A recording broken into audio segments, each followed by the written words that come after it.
Welcome to Conversations with Klana, made for the modern woman who wants to raise her self-esteem, increase her satisfaction, and build happy and loving relationships with herself and others. More and more, women feel they have lost their spark and the connection to themselves and miss deep intimacy in their lives. Rather than accept a life that doesn't shine, they want to change to one that does.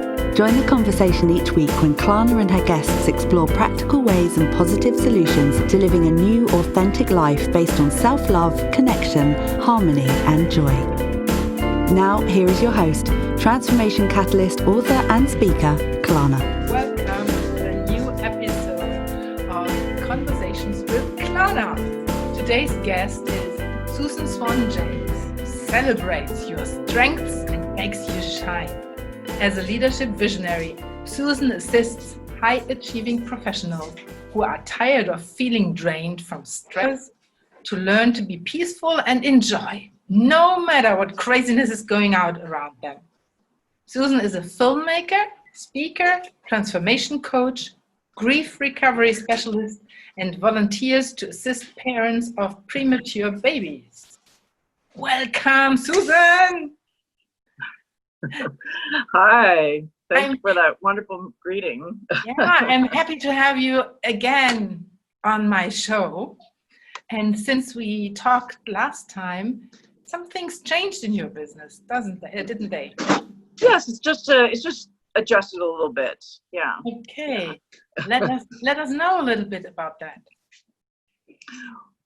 Sure. Well, before I had been helping people with their outward presence, and now what we're focusing on is the inward presence, really. So it's just kind of shifted. I still can teach that, all that I taught before, but my main focus is on helping people move through difficulty and to do that with joy and peacefulness, because often things come up in life, and when you can attach joy to it and peacefulness, it makes it so much easier, and you make better decisions in that mindset, in that way. So, yeah. Oh, you have said that so very well, because as you know, I call it pleasure, but it's similar to joy. It's just another word, I would say. And that's all what it is about, isn't it? It really is, and we're here, we pass through this life, and we might as well make it as great an experience as possible, even when other things come up. And that's, I think, when we also can find greater meaning between, what we learn along the way. Yeah, absolutely.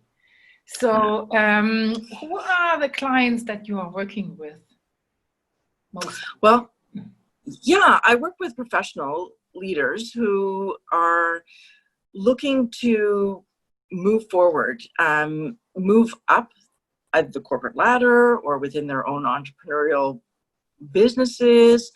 And, they haven't been to that place before where they're striving to get, but they also, they feel a disconnect. If they're parents, they certainly can feel a disconnect with trying to raise their children to be little leaders, and to get the best for them, as well as the competing attention for putting everything that they can into their business or their job, their career that they're doing. So that kind of tension is what I help alleviate so that everything gets worked out to the best. So you combine the parenting with the business. Did I get that right now?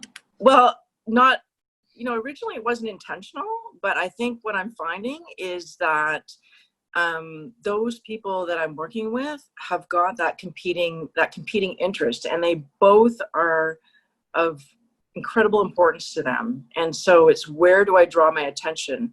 One film producer told me she always felt like she was in the wrong place. She said, when I'm at home, I feel like I'm not doing my job fully. And when I'm at work, I feel like I'm not taking care of my children and my family.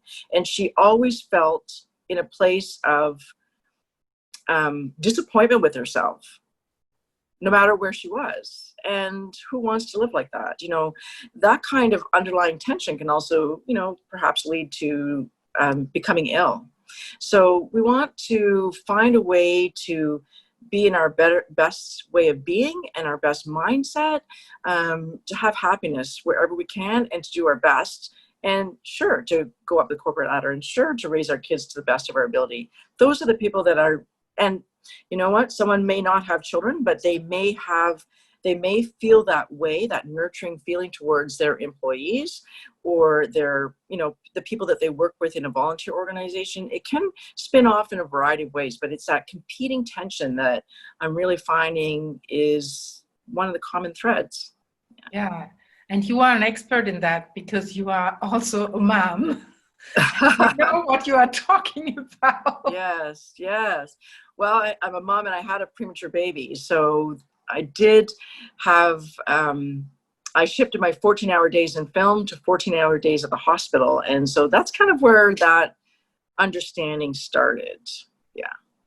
Oh, wow. That's a busy life there. Yeah. Yeah. And the truth is I'm not the only one who's busy. So many people are busy, and a lot of people do focus on, well, I'm busy. It can be a little bit like, keeping up with the Joneses. Well, I'm as busy as that person down the road. But is it busyness that we want, or fulfillment?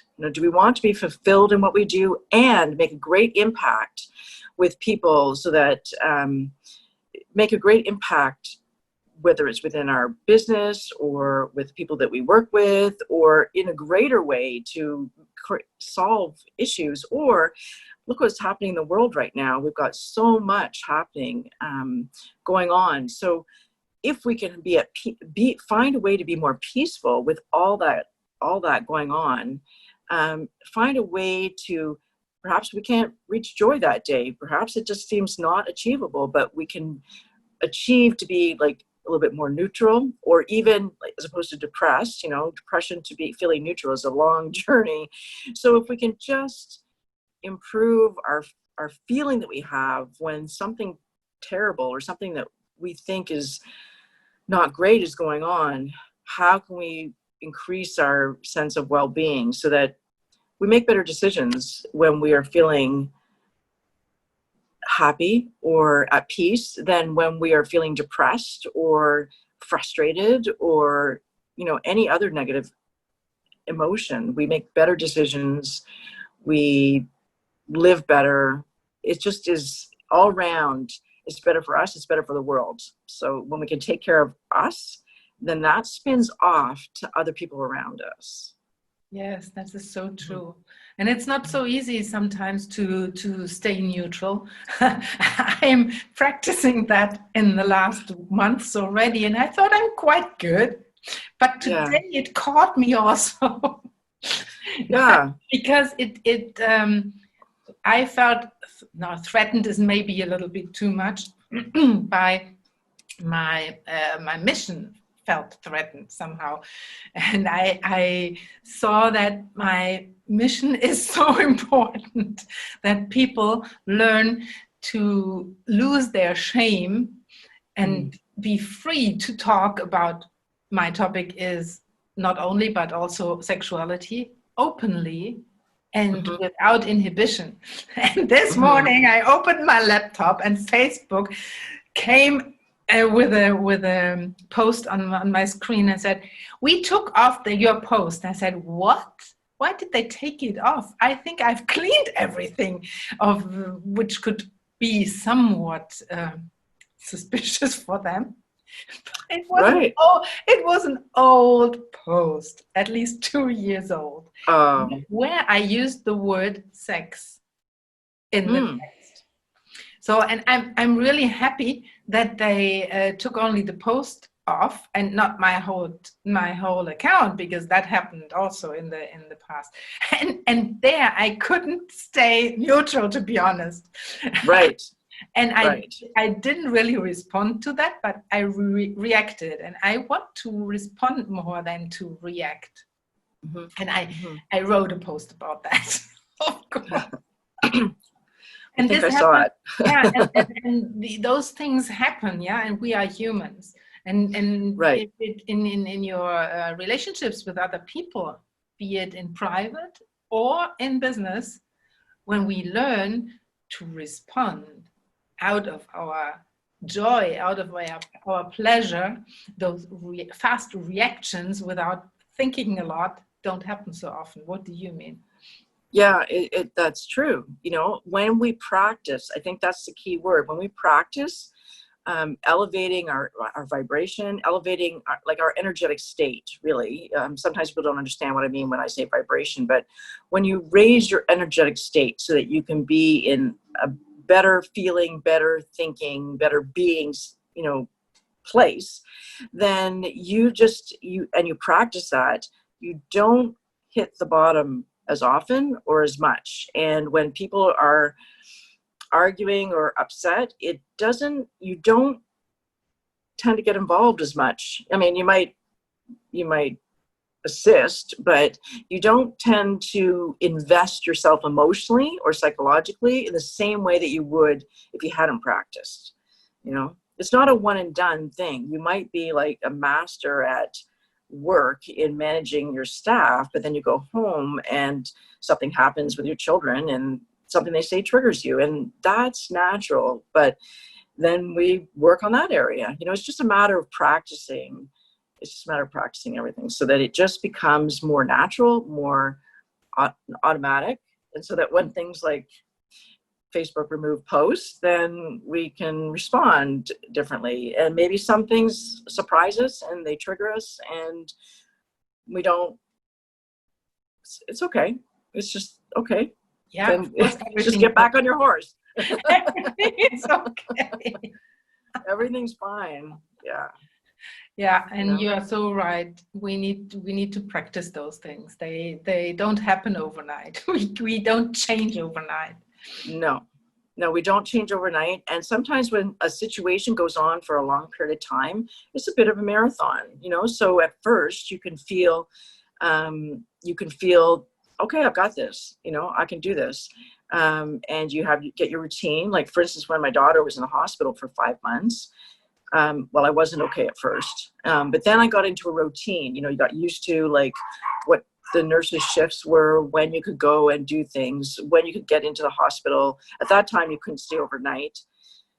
So you got into a routine, but then it got a little bit hard, especially when we passed the part. They said at the beginning, we think she'll be here 2.5 months. And when we got past that 2.5 months, I kept wondering, okay, we're here. It's 2.5 months. Why are we not leaving now? And it was another 2.5 months before we left. So in those mornings after the 2.5 month mark, I had to like gear myself up and gird my loins and go to the hospital and just kind of do it, push through. There was a week or two that was really difficult, and that was before I had learned a lot of what I know now. That was, she's 14 now, so it was a long time ago. But, I that's where some of it started, me learning how to be more effective in managing my state, my emotional reactions, and considering my emotions really aren't something to be avoided. They are signposts. If I'm feeling a negative emotion, if I feel like frustrated, or if I feel, if I'm making myself small about something and thinking, oh, I can't do this, that is something for me to notice. And when I notice it, really I've won, because I thought, oh, look at that. Why am I feeling that? And it helps me look a little bit closer and figure out what's going on. And then I can find ways to take action that are going to reverse that and get me back on my horse. So that means it needs a lot of self-reflection. Is that the right word? Yeah. Self-reflection. Self-reflection, not wallowing in what we're thinking though. Some people can like beat themselves up and they call it self-reflection, but they, beat themselves up over and over and over again with the same pattern of thoughts. And often we don't even are aware that we're beating ourselves up, or worried about the future and projecting a negative outcome and creating it, really, because we think about it over and over and over all day long. We actually create, maybe not what we're worried about, but maybe, or sometimes, but often we can create a less desirable outcome because we're so focused on what we're worried about. Yeah. And it isn't even real. So do you have some tips for our listeners how they can find the joy? Well, it is a practice, and it's not something you just like whip off and feel. But if you can, in the morning when you get up in the morning before you get out of bed, and I know I used to like jump out of bed and hit the ground running, but now I have a daily practice where I meditate a little bit. And if you say, well, I don't have time for meditation, if you could just take 30 seconds or a minute or 2 minutes and just focus on joy and just feel just think the word. You don't even have to like try and push it through. If you're trying to, that's efforting, and it doesn't really work when you're trying to push something through. But if you can just be curious and stay in curiosity and think, joy, I wonder how joy feels. Joy. And thinking to a time that you might have felt joy, and you don't even have to think back or create anything. You could. Sometimes that can bring in, oh, I felt joy and then this happened. So if that's the case, then don't go back to memories. Just focus on joy and feeling it and feeling the energy. You can actually, what will happen is your thoughts begin thinking joy, and then it creates the emotion. And from there, then you start acting more joyful in your day. Now, it's not that simplistic, but it can be. It can be if you did that often. If you paused in the middle of the day and shut your office door and just sat for 2 minutes and thought about that, you can. And breathing from deep below in the belly. That's important because you want it to engage with your body. You really want to get your breathing down in your body, not up in your chest. That is not deep breathing, but the deep breathing down in your body really will ground you. And when you're grounded and tuning into an emotion like joy or peacefulness or happy or fun. This morning I used fun. I just thought, I want fun. And I was thinking about our conversation coming up. So I thought, I want fun.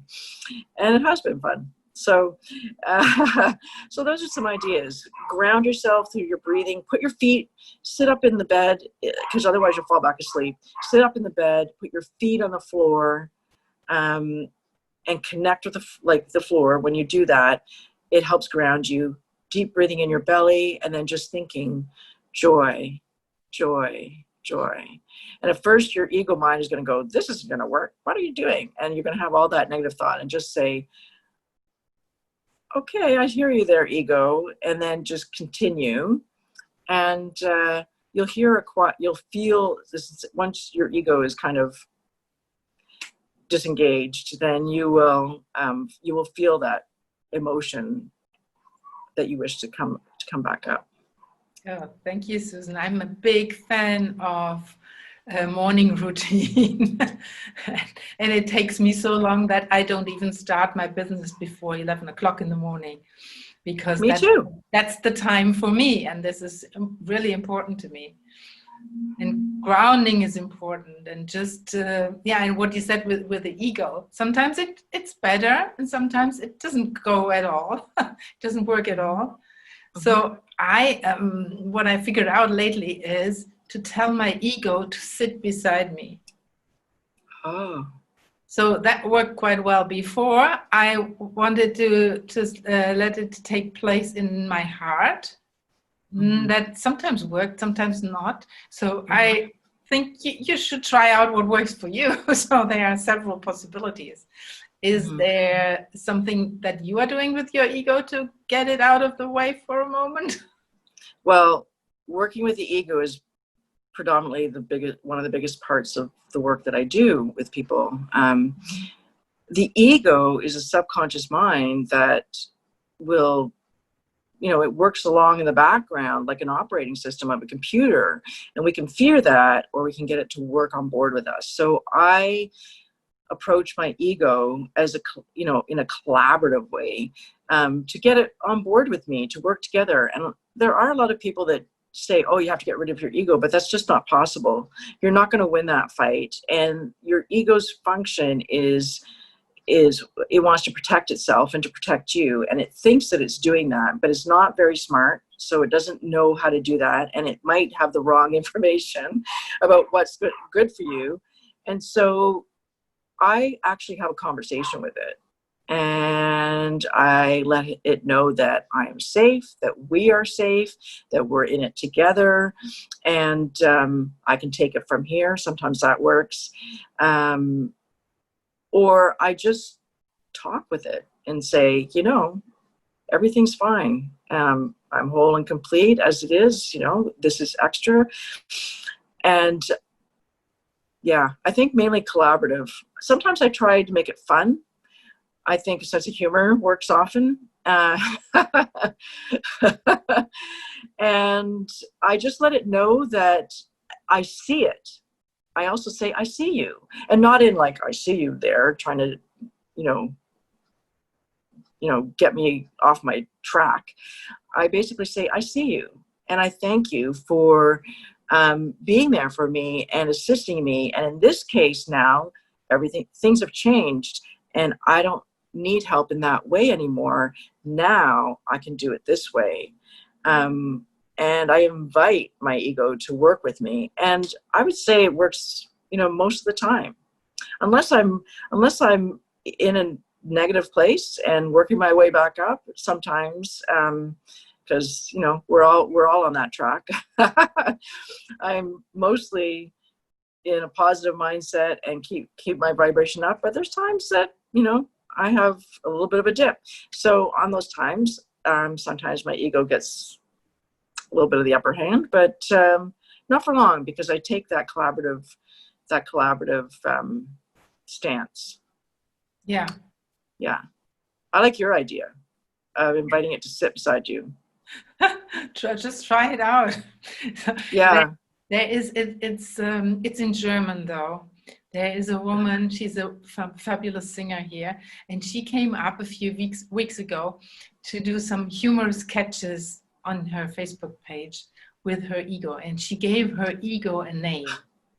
So she called it Monsieur Jacques, and the conversations she has with him are so hilarious. And ever since I gave my ego a name, and I call it Monsieur Emile, also French, but I'm talking in English most of the time. And that makes, if you take those things from the humor side, it's much more fun. And there we are on the way to joy. That's right. Yeah, that is right. Yeah. It works with fear too. Fear is something that is basically an ego-based thing. So it's, if you're addressing fear, you're addressing your ego.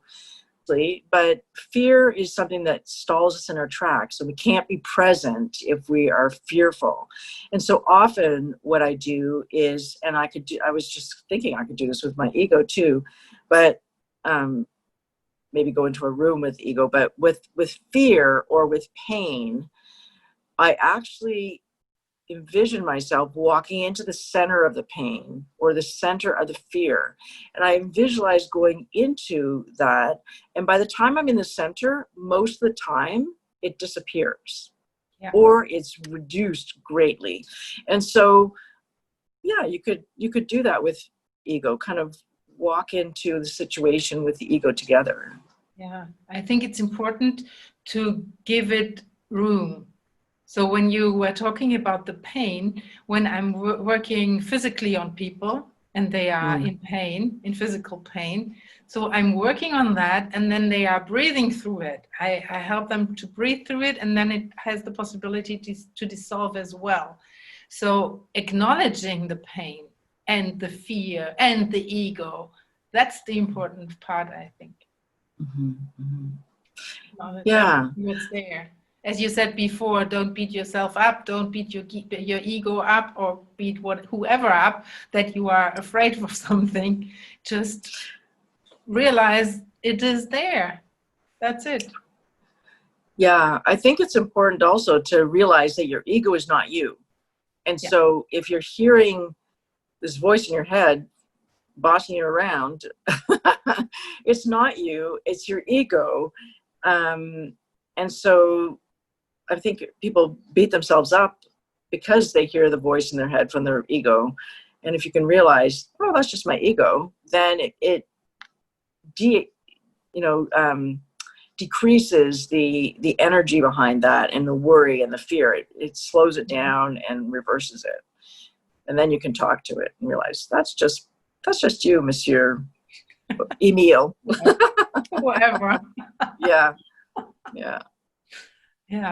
So, Susan, is there anything you want to add to this conversation? Well, we could talk about all this for a long time. I'm excited about things that are coming up. I'm working on a podcast, and it'll be working with children. It's not yet to be published, but that's something to watch for. It's going to be called Raising Leaders. And I just and I have a program that I'm rolling out as well. It's a 5-step program, and it is called Big Vision Leadership, and it's to help people get on board with working with all the gear pistons going in the same direction, so that they can accelerate to, maybe not accelerate, but to move steadily towards being in full leadership with like a well-balanced energy, so that it's not all focused in one area and not the other, because we're more effective when everything's working together in one direction. So so it's getting your energetic state up, but also getting rid of the habit of what we did to get to where we are now is not what's going to take us to the next level. So I help people bridge that gap. I guess that's the best way to say it. Wow, that's cool. And if people want to connect with you, how can they do that? Well, they can connect with me on my website, which is susanswanjames.com. So Susan, S-U-S-A-N, Swan like the bird, S-W-A-N, James, James.com. And they could find me on my Facebook page, which is The Susan Swan James. Yeah. So. Thank you, The Susan Swan James. You're so welcome. A pleasure talking to you again. And and you listener, if you like that podcast, please come back. I'm here every week with a new guest and another topic. Bye-bye. Thank you for listening to Conversations with Klana. Remember to follow us on social media and get connected. Visit our website, conversationswithklana.com, for show notes and additional episodes. And if you like this broadcast, please share it with your friends to help us empower more women to live an authentic and happy life and make this world a better place for everyone.